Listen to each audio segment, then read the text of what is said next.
Thanks for joining us tonight. Iowa is the center of the political universe right now. In about an hour, voters there will begin caucusing, deciding who they think should be on the November ballot for president for both Democrats and Republicans. And because tonight is so important for Democrats, candidates have been crisscrossing the Hawkeye state on and off for months, trying to gain support. Of course, the caucuses are just a first step in the process to decide who's on the ballot. But the results are an early indicator of where voters stand. As it stands right now, Senator Bernie Sanders and former Vice President Joe Biden are in the lead, according to a new Emerson College poll. But with these events, you just never know who might gain support, like Minnesota Senator Amy Klobuchar, who is currently polling in fifth. John Croman has been following her campaign through Iowa and joins us live now from West Des Moines. Hi, John.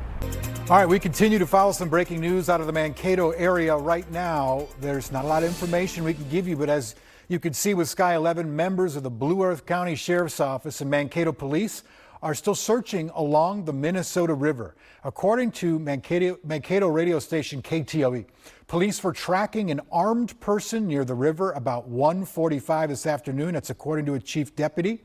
Here's a map to give you a better idea of where this is happening. It's along the Minnesota River, as I said, near Highway 169 and Highway 14 on the north end of town there.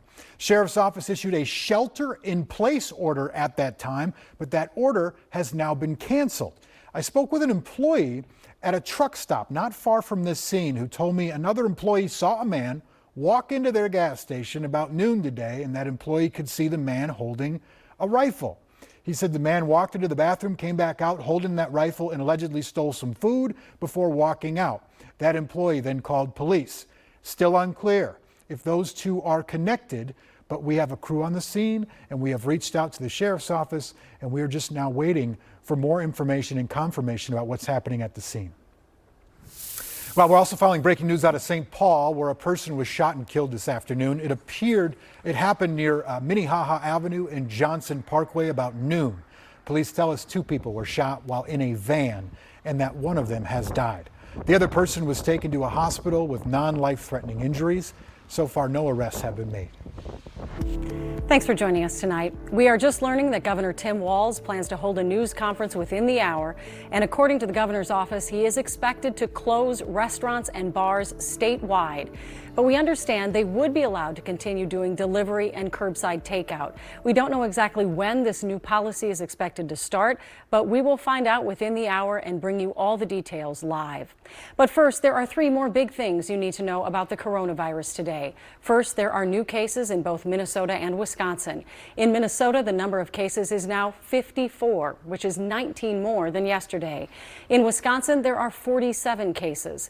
Second, Minneapolis declared a local state of emergency, and Mayor Jacob Frey announced that access to restaurants will be limited to takeout, delivery, or drive-through starting tomorrow. Again, we are expecting a similar statewide announcement within the hour. And President Trump updated the nation on the government's effort to stop the spread. Lauren Lemanchek has details on what he said. Lauren? And Julie, the president seemed to have a new sense of urgency.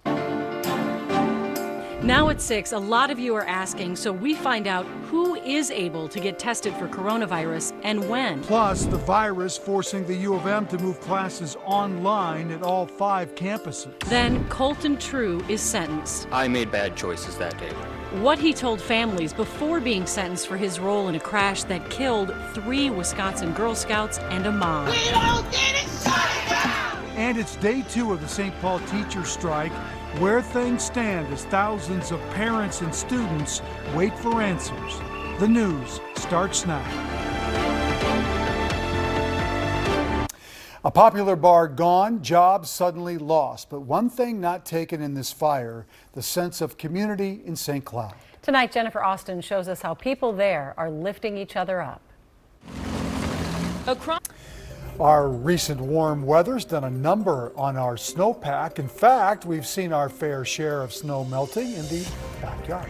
But as Alex Hagan shows us, federal agencies are keeping a close eye on that snow and what it could mean come spring. Well, before we go at 10, check out this super cool shot of the super snow moon. That's a lot of S's. This is KARE 11 photojournalist Aaron Adelson, who just stepped outside the doors and shot this pretty cool shot. He is a professional photographer.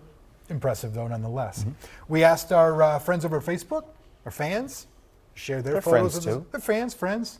Oh, Who I showed like their that. super shots of the super snow moon, and here are some. Ooh, nice. That's the clouds are helping this. 10 seconds. What is the super snow moon? Super snow moon. So the Native Americans call the second full moon of the year the snow moon because that's typically when they have the most snow on the ground. Yep. Super moon is when the full moon occurs at perigee, which is the moon's closest point in the Earth's orbit. Does it actually look bigger? Not really, but it does have a pretty big effect on tides across the planet. Okay, which affects not us. So thanks for joining us here at 10. Enjoy the super moon. RuPaul's up next. SNL. The more you know. Rainbow. Stay safe, everybody.